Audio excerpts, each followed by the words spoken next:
আজ আমরা 11টা এমন আউটডেটেড ইউটিউব গ্রো টিপস নিয়ে কথা বলবো যেগুলো কয়েক বছর আগে খুব ভালো কাজ করতো। তখন এইগুলো ফলো করলে চ্যানেলও গ্রো করতো, কিন্তু এখন এই জিনিসগুলো আর কাজ করে না। তবুও এগুলি নিয়ে অনেক এখন ভিডিও বানানো হয়। হতে পারে আপনিও এর মধ্যে অনেক কিছু করেছেন এই আশা নিয়ে যে এগুলো থেকে আপনার চ্যানেল গ্রো করবে, কিন্তু সত্যি বলতে এগুলো এখন আর কাজ করে না। আমি নিজেও ট্রাই করে দেখেছি, তাই আমার অভিজ্ঞতা আপনাদের সাথে আমি শেয়ার করছি, যাতে আপনারা 10 মিনিটের একটা ভিডিও দেখে নিজের সময় বাঁচাতে পারেন।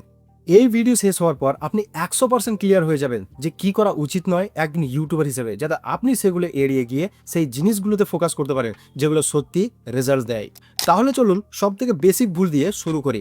আমরা অনেকেই এই ভুলটা করি। আমি যখন প্রথম ইউটিউব চ্যানেল শুরু করেছিলাম তখন আমিও করতাম এই ভুলটা।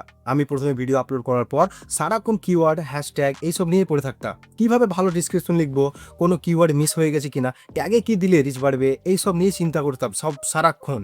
কিন্তু এত বছর বা এতদিন পর আমি বুঝেছি এইসব করে কোনো লাভ হয় না বন্ধু। যদি আপনি এইসব বিগিনার কন্টেন্ট ক্রিয়েটার হন, মানে একটা নতুন ক্রিয়েটার হন, এবং এইসবে আপনার সময় নষ্ট হয়, তাহলে এখনই এগুলো ছেড়ে দিতে পারেন। সত্যি এগুলোতে কোনো লাভ নেই।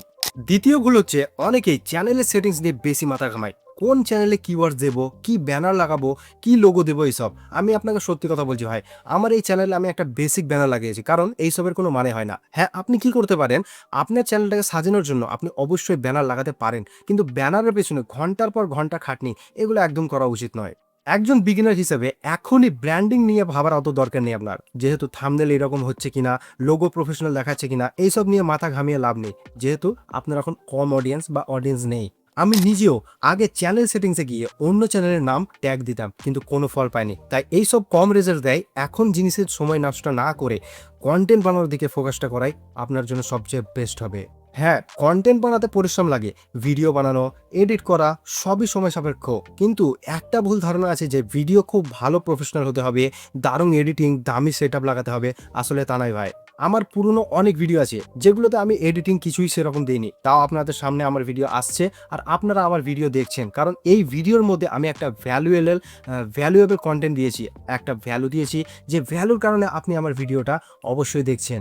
ভিডিওর উদ্দেশ্য পূরণ হওয়াটাই হচ্ছে আসল। আপনি যদি এন্টারটেনমেন্ট করতে চান, মানুষ যেন এন্টারটেনমেন্টই হয়। যদি শেখাতে চান, মানুষ যেন শিখতে পারে। দেখো ভাই, ভিডিও রেকর্ডিং করার জন্য দামি ক্যামেরার দরকার নেই, আমার কাছেও নেই। আমি ফোন দিয়ে শ্যুট করি। লাইটিং এর জন্য বড় খরচ করার দরকার নেই, যা আছে সেটাই দিয়ে শুরু করুন। পারফেক্ট টাইমে আপলোড করার দরকার নেই, সকাল রাত আনলিস্ট করে পাবলিশ, এই সবের কোনো বড় পার্থক্য হয় না। হ্যাঁ, আপনার যদি স্পন্সার্ড ভিডিও হয় তাহলে আপনি সেটাকে আনলিস্ট করে সবকিছু চেক করতে পারেন, কোথাও কিছু বসছে বা কি কিছু ভুল আছে কিনা। বাদ আদারওয়াইজ এমনি নর্মাল ভিডিও যদি হয় তাহলে আপনি সেটাকে ডাইরেক্ট পাবলিশ করে দিতে পারেন। আর একটা বড় ভুল, ভিডিও র্যান্ডম জায়গায় শেয়ার করা। আগে আমিও ফেসবুক গ্রুপে শেয়ার করতাম, কিন্তু যারা আসতো তাদের ইন্টারেস্ট ভিডিওর উপরে থাকতো না, ফলে রিটেনশন কমে যেত। এতে ইউটিউবের ওপর একটা নেগেটিভ ইম্প্যাক্ট পড়তো যে এই ভিডিওটা ভ্যালুয়েবল কন্টেন্ট না, সেই জন্য ইউটিউব ভিডিওটাকে আগে আর বাড়াতো না।